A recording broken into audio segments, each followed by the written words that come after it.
naipata, na naimansa dilaw.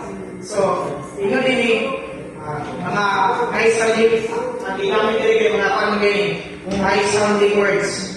So, the body of valiant nobility, yet poignant tragedy of human love.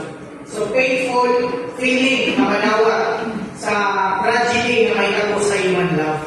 So, throughout history, ang tao, doon naging siya intention na manita ko sa katao nga iyahang hinumakon o iyahang tulungan hangtod sa iyahang ibuo kinabuhi. Someone to love, iyahang hinumakon o paslan ko siya panihugma. In sickness, sa sakit or naiso, o hangtod sa katapusan sa ginhawa hangtod sa katapusan ng ginhawa. Yet time and time again, pariura ang nahitabo.